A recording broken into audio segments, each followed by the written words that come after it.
So my wedding has to be very beautiful, very like the talk of the town. Like my gown has to be the groomsman for my husband just has to kick like hits. I'm not even joking though, but this wedding is going to be, take it from me, it's going to be crazy. You don't want to miss coming to my wedding safe. Hey guys, welcome to the last video for the month of May, and this is your lovely host Joy Chisel, and I am back again with another lovely episode. And yes, my wedding, right? You get. Anyways, first of all, calm down, hit the subscribe button. If you're a returning viewer, thank you. If you are not, this is the first time, hit the subscribe button, turn on your notification bell so you get notified whenever I drop any episode here. And then do well to drop in your comments, share this channel and this episode to people so they get to learn. So tonight's episode, we're talking about the ideal wedding. So see, the way it started is showing the one that a lot of persons want to fall under, because they feel like, oh, the wedding has to be this, my wedding will be so big, my gown will be so beautiful, the suits, the shoes, the ladies, I'm going to have the best hall for my reception dress will be totally different from my white wedding gown and all of that. My girl, please calm down. No, that's not how it goes. That's not how it works.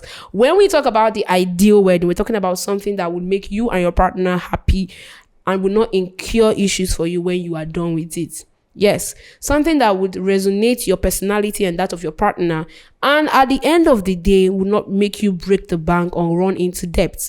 A lot of people find themselves wanting to have this big wedding, this wedding that's the talk of the town, getting all the content creators to come now and shoot for us, the behind the scenes, the whole challenge, TikTok challenges and all of that, so that people get to see that my wedding is nice. My friends will get to hear about it. My friends will see that mine is totally different from theirs.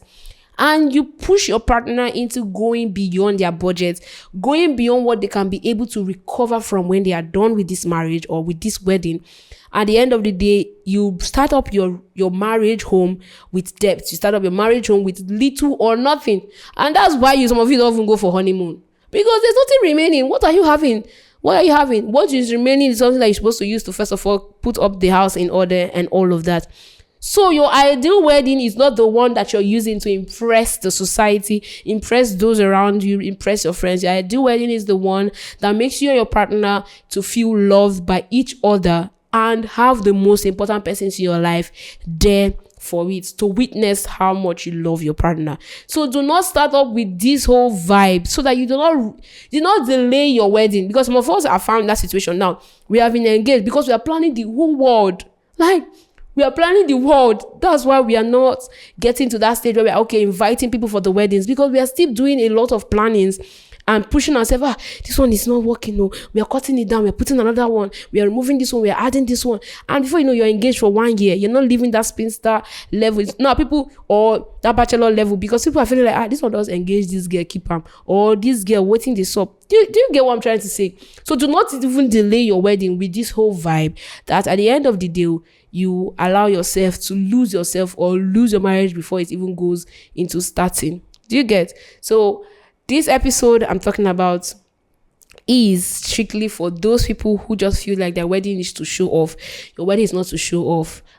How much do you even have reserved that when you are done, you'll be able to go back, and even if you're not working for the next 2-3 months, you're still okay? I know you can say, the economy can never be predicted. Yes, but at least you have something to start up with. If you're not doing 3 square meals, you're doing 2. You're at least, not that you're coming and then you're looking for who to borrow to be able to keep the home in order, or cases where you cannot even go. Honeymoon is good though, even if it's 5 days, even if it's even 3 days, it is good to relieve yourself from the stress of the wedding planning and the running around and all of that. So like I said, your ideal wedding is that makes your partner feel loved and resonates the personality of you and your partner and has the most relevant people there for you. Remember, it's not the wedding that counts, it's how well the marriage would go on. And then, yes, in as much as I've been saying all of this, if you have what it takes, my girl, my guy, to do that wedding that is in your head, that talk of the town wedding. Not even if it's not even talk of the town, say, okay, Judge, so no, I just want to have a good wedding. I do not want to show off. No, whatever you're terming it as, I understand. So if you have what it takes to pull off that kind of wedding, why not? Please go ahead. What are we waiting for? What are we restraining ourselves for? But if you know that you do not, you know that when you finish this wedding, there's nothing. If you come when they say what is remaining from the occasion, then put it back to the house and start warming it and eat it. Please go according to your budget. That's what I'm trying to say in this episode. If you know that when you pull off this kind of wedding, your fantasy wedding, and things are still okay, you're still intact, then go ahead. Why not? Please, with my full permission, go ahead and even invite myself and I'll come and turn up. But then if you know that it is beyond your budget, do not allow your fantasies restrain your man from giving you the wedding that you both deserve and can afford. I hope you understand what I'm trying to say. I hope you've learned a thing or two. Thank you for staying glued throughout this month of May. I love you. Stay tuned for next. I'm not going to announce it, but calm down. Something is coming up next month. Stay tuned. I love you. Subscribe, please, and turn on the notification bell on. I love you. Like I'd always say, bye.